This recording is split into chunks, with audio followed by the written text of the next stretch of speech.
live from New Delhi. You're watching DD India Global. We'll get you top stories from India and the region. I am Tanvi Taneja, and for news from the rest of the world, I'm joined by my colleague from Washington, D.C., Jagriti Dave.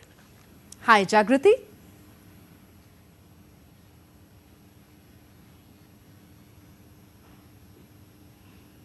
Hi Tanvi, it's 10 a.m. here in Washington and 3 in the afternoon across Central Europe. Coming up in the next 30 minutes, what can we expect from the upcoming Biden-Trump rematch? It's the first US presidential debate of the 2024 election campaign. And Russia considers a possible downgrading of diplomatic relations with the West.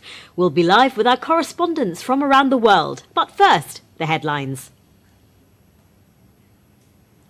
Kenyan military deployed in Nairobi as more anti-government protests flare up in port cities of Mombasa and Kisumu.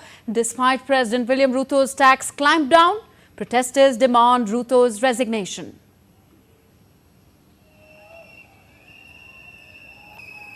We'll do it until the president steps down.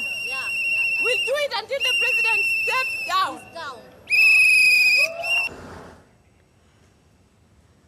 Ukraine's President Volodymyr Zelensky tells the EU summit in Brussels that pressure on Moscow is not sufficient as he thanks the bloc for the extensive support regardless of internal institutional changes. India's President Draupadi Murmu lauds the voters of the Kashmir Valley for giving a befitting reply to India's enemies with a record voter turnout in the recently concluded parliamentary elections, addresses the joint sitting of both houses of parliament.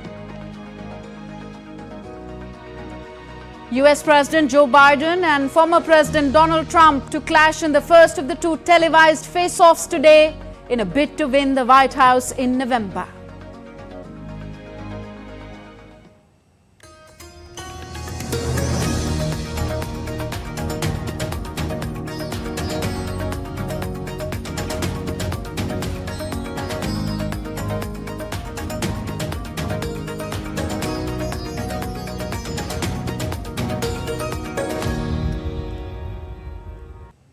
So the situation in Kenya remains delicate. Police officers and protesters clashed in the central business district of Nairobi on Thursday. Police deployed tear gas in attempts to disperse the crowds of anti-government protesters and made arrests. The anger over the tax hikes has led to the most serious crisis in Ruto's 2-year presidency, with especially young people taking to the streets in protest even after President William Ruto backed down on the planned tax hikes in the face of public outrage.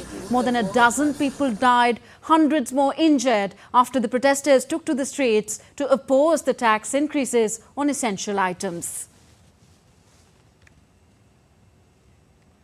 So what began as an online opposition to proposed tax increases has rapidly escalated into mass rallies across Kenya demanding wider political reforms. Hundreds of protesters gathered in the Kenyan port city of Mombasa and the western city of Kisumu on Thursday and demanded William Ruto's resignation.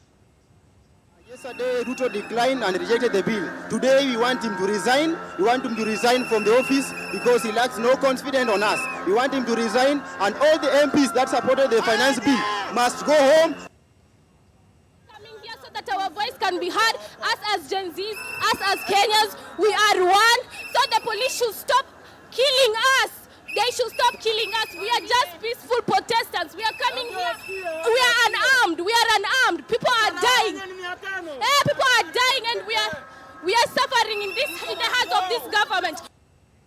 Now, DD India's Isaac Lukando joins us from Dar es Salaam in neighboring Tanzania for more on the story. Isaac, as we are seeing reports of more protests despite President Ruto's dramatic U-turn on the contentious finance bill yesterday, do you think it's no longer about just the finance bill that is inciting the masses to protest?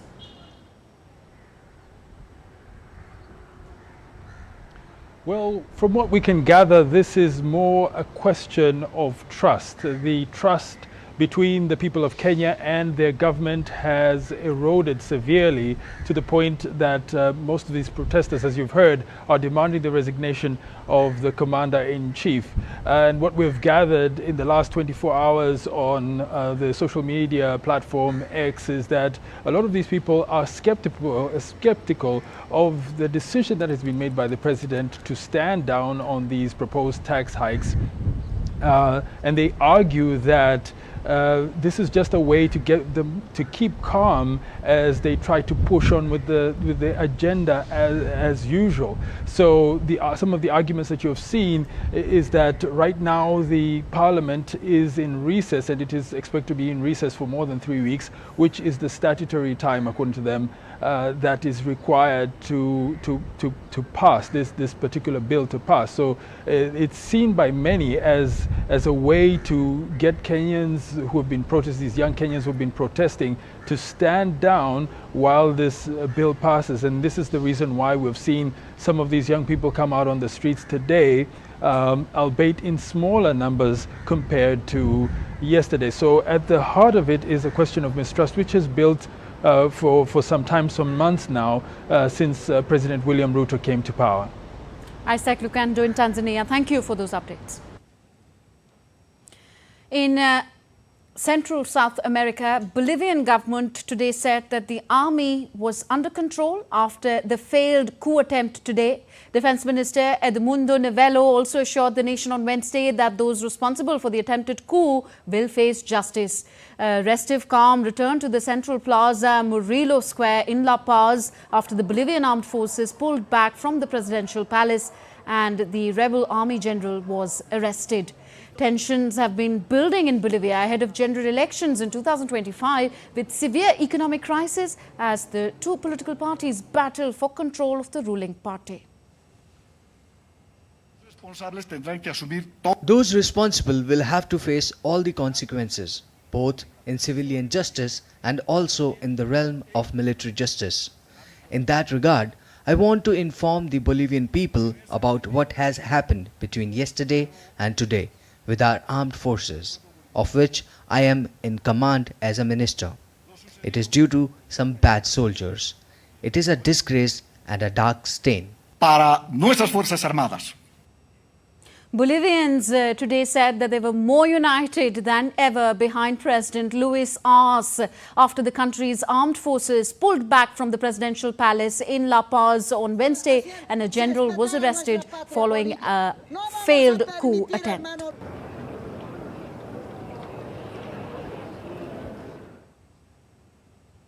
On to North America now. The two oldest candidates ever to run for the US president's post will confront each other again on a televised debate stage. My colleague Jagriti Dave is in Washington, D.C. She takes it forward from me here, gives us more on Biden-Trump's rematch on TV and also gives us more on other stories making headlines around the world. So Jagriti, a rematch of the Titans tonight there?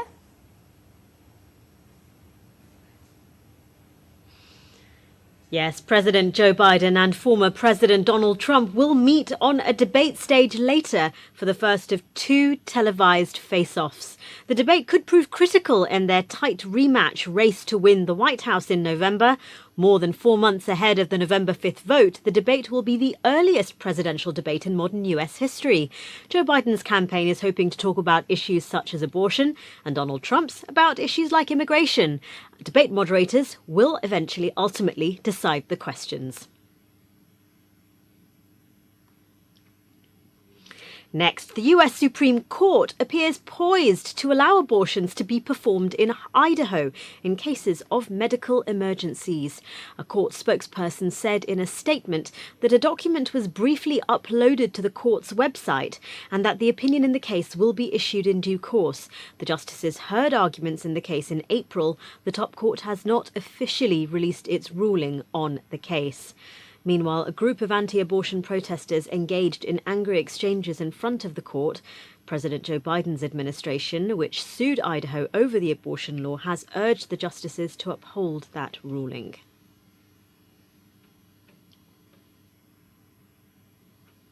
Next today, European Union leaders are set to finalise the strategic direction for the EU and appoint leaders for its institutions over the next 5 years, with a specific emphasis on Ukraine, as well as the enhancing of the EU's defence capabilities. The agenda aims to assist the incoming head of the European Commission, who's expected to assume office in October. The 27 national leaders are likely to endorse Ursula von der Leyen of Germany for a second term as president of the Commission.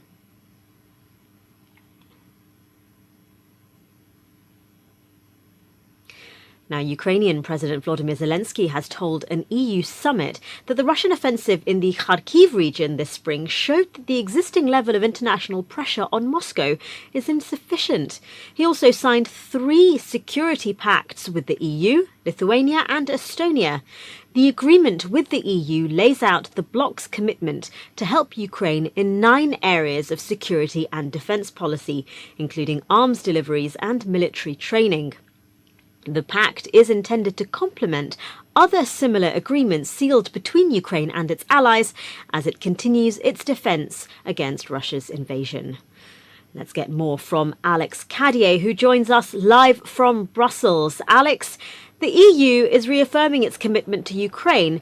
What does this agreement mean? Well, Jagriti, you're absolutely right. That is that reaffirming that support, formalising that support with this 10-year security agreement, really flying in the face of any sense of Ukraine fatigue or any fears that with looming elections, European leaders might be tempted to reduce their support for Ukraine. We know that the parliamentary elections in France, that is a big question there, and elsewhere, Slovakia, Poland, that remains a big question across the European Union. So this is the EU saying, well, we are in it for as long as it takes. Those were the words of Charles Michel, the outgoing EU Council President, making it clear that although there is already quite widespread and support for Ukraine at the European Union, it will continue to be the case for 10 years. Now, they haven't put a specific number, monetary number, or a number in terms of equipment about exactly what this commitment will mean, but it is a clear statement of intent, a clear message from the European Union that their support for Ukraine isn't going anywhere. Jagruti. And Alex, moving on to the issue of top jobs at the European Commission, how have leaders dealt with disagreements about this? Well, the word that's being used at the moment is love bombing, because Giorgia Meloni, the Italian Prime Minister, has expressed very clear frustration about what she sees as being pushed out of the decision-making process. And now we've seen other leaders, including Donald Tusk, the Polish Prime Minister, and others saying how much they appreciate her input, how much they want her to have a contribution. Her frustration is that the third largest group in the European Parliament after those elections, the far-right ECR group, has had none of the top jobs. We have Kaja Kallas, the Estonian Prime Minister, in the top diplomat job. She's from Renew, which did less well than ECR in the elections. As you said, Ursula von der Leyen may keep her job at the Commission, but ultimately it seems as though the leaders will find an agreement. But what they're doing at the moment is trying to bring Italian Prime Minister Meloni back on side, having expressed those frustrations. But it seems that we are on course for Ursula von der Leyen, Roberta Metsola, the presidents of the Commission and Parliament, to stay on for another term, and for Antonio Costa, the Portuguese Prime Minister, to take over the European Council, this building where I'm speaking to you from now, and Kaja Kallas in the top jobs. But that will be the last point on the agenda. They're keeping those difficult for last. Jagruti. Thank you for those updates, Alex. That was our correspondent, Alex Cadier, reporting for us from Brussels. Moving on now, and the Kremlin has indicated it's considering a possible downgrading of diplomatic relations with the West due to what it sees as the hostile approach of the United States and its allies to Moscow, although no decision has yet been made on the matter. Now, British Prime Minister Rishi Sunak and Labour leader Keir Starmer clashed repeatedly in their final head-to-head debate of the election campaign. The debate was mainly focused over election betting, Partygate, taxation, benefits and immigration. Sunak repeatedly urged viewers not to surrender public policy to the Labour Party, while Starmer accused Sunak of being out of touch. We had an independent internal inquiry into what happened, have taken action and suspended the candidates involved, and I've been crystal clear that they should face the full consequences of the law. But Keir Starmer talks about leadership in politics. I also think leadership means being straight with people. It means having the courage of your convictions, not changing your mind on every single position that you've taken. Last week in the Gambling Commission, we saw Partygate. Earlier in this Parliament, the Prime Minister himself was convicted and fined for breaking the rules which he brought in and imposed on everybody else. And of course, we've seen what happened with the COVID contracts and the huge amounts of money that were made. This takes leadership. What I did when one of my team was alleged to have been involved and investigated by the Gambling Commission, they were suspended within minutes. France's left-wing parties have united for the country's upcoming parliamentary election in an effort to block the far-right's path to power. Opinion polls suggest that the National Rally Party is riding high ahead of a snap election that's been being held on June the 30th and July the 7th. French President Emmanuel Macron dissolved Parliament and called the election after his alliance was trounced by the National Rally. I'm joined by our European correspondent Ross Cullen, who's live from Paris. Ross, what is the latest on the campaign trail? Hi, Jagrati. 3 days to go until the first rounds of voting, and Marine Le Pen, the recognisable figurehead from the far right, from the National Rally Party, says that she is confident her party will win an absolute majority. Yeah, therefore, they will not face any opposition. They will be able to pass their legislation, and also they will be able to appoint the Prime Minister. That, if they do win an absolute majority, will be Jordan Bardella, the 28-year-old National Rally Party leader. They have been coming under some scrutiny for their financial plans, for some of what they would like to do in terms of exempting the under-30s from paying income tax, reducing the retirement age back from 64 to 62, and also this France First policy, particularly over dual nationals, barring people who have two passports, a French passport and, for example, a British passport, from some 50 strategic posts in the civil service and the government, saying they should be reserved to people who are 100% French, already causing tensions in terms of nationality, in terms of citizenship questions. And we are likely to see demonstrations again this evening, local time, against the far right, who are certainly the favourites to win the election on Sunday. Emmanuel Macron's party likely to come third behind this left-wing alliance, the New Popular Front. Emmanuel Macron's party were the largest in the House when he called the election on just after the EU elections on the June the 9th, and now he's likely to take his party from first to third because there is such of a sentiment against the government, against Emmanuel Macron's Together coalition. We'll be finding out the first round results late on Sunday evening local time, and then we will go to a second round, a definitive round, on Sunday the 7th of July.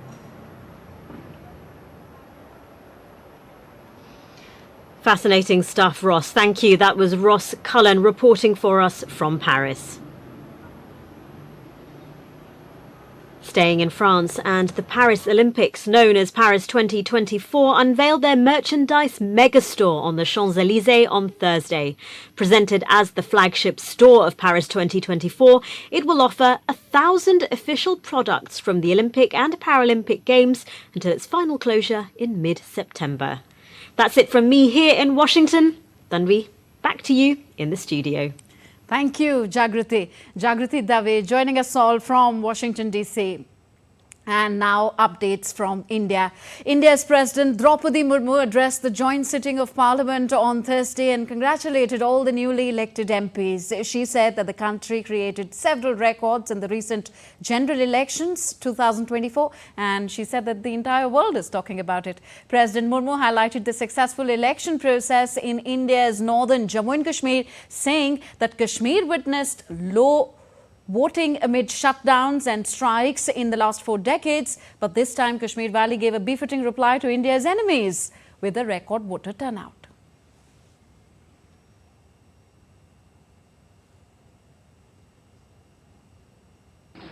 इस बार भी महिलाओं ने बढ़ चढ़कर मतदान में हिस्सा लिया है। इस चुनाव की बहुत सुखद तस्वीर जम्मू कश्मीर में भी सामने आए हैं। कश्मीर घाटी में वोटिंग के अनेक दशकों के रिकॉर्ड टूटे हैं।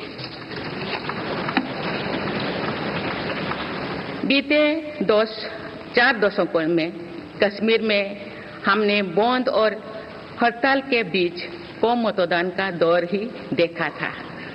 भारत के दुश्मन इसको वैश्विक मंचों पर जम्मू कश्मीर की राय के रूप में दुष्प्रचारित करते रहे, लेकिन इस बार कश्मीर घाटी ने देश और दुनिया में ऐसे हार ताकत को करारा जवाब दिया है।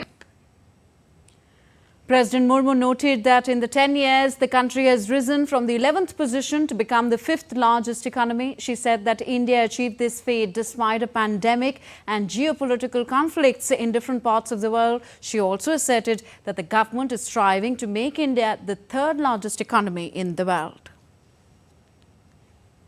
President Draupadi Murmu stressed the government's unwavering faith in the Constitution while slamming the 1975 emergency as the biggest and darkest chapter of the direct attack on the Indian Constitution. 25 जून 1975 को लागू हुआ आपातकाल संविधान पर सीधे हमले का सबसे बड़ा और काला अध्याय था।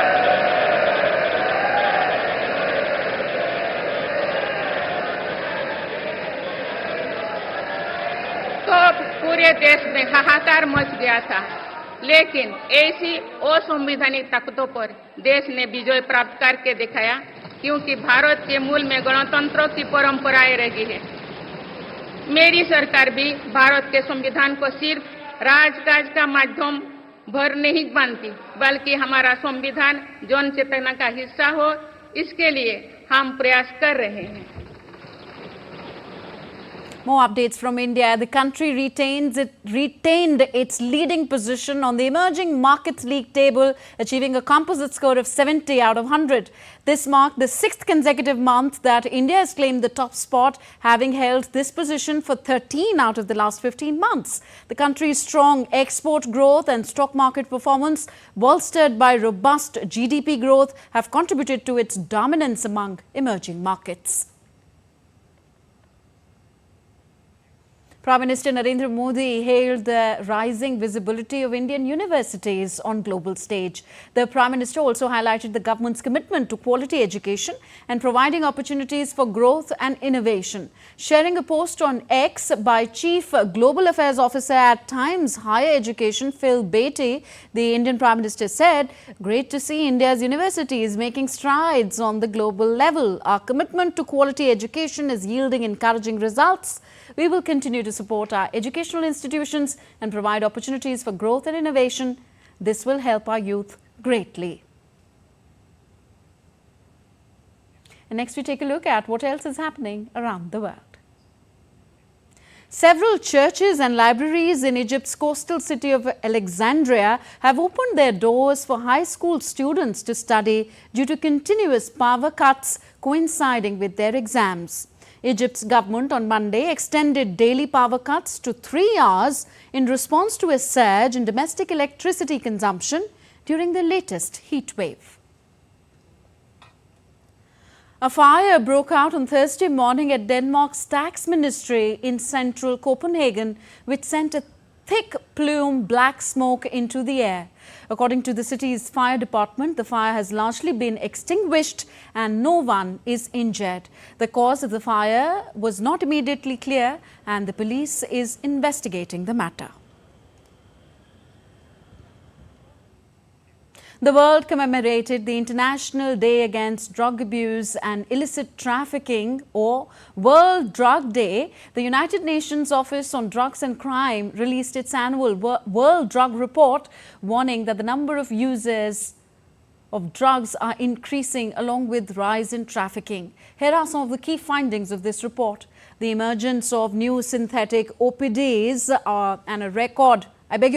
synthetic opioids and a record supply and demand of other drugs has compounded the impacts of the world drug problem, leading to a rise in drug use disorders and environmental harms.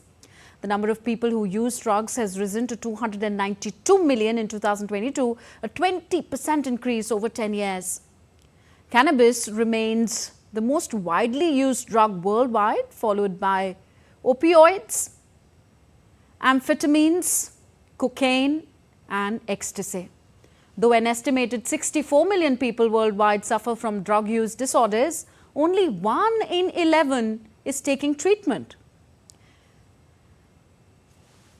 Women receive less access to treatment than men, with only 1 in 18 women with drug use disorders in treatment versus 1 in 7 men. 2.7 million people were prosecuted for drug offences and over 1.6 million were convicted globally in 2022, though there are significant differences across regions regarding the criminal justice response to drug offences.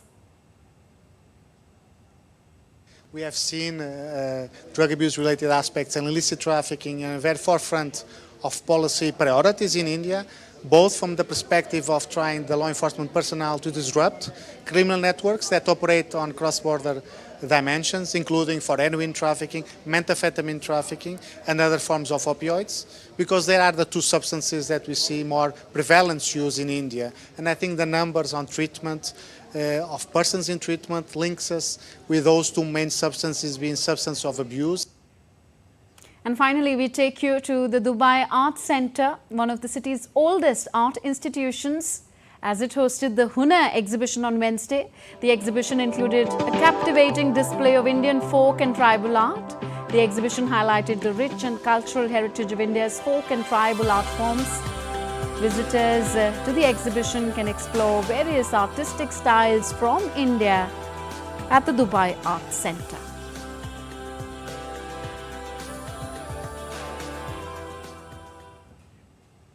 So that's it for this edition of DD India Global. Do let us know your thoughts on the news of the day. Connect with us on our different social media handles, Facebook, X, formerly Twitter and Instagram at DD India Live. And for those on the go, you can catch all the latest news and updates from India and the world on our DD India mobile app. That's it in this broadcast. From all of us here in New Delhi, thank you for watching. I'm Tanvi Taneja. News and updates continue on our channel. Namaskar.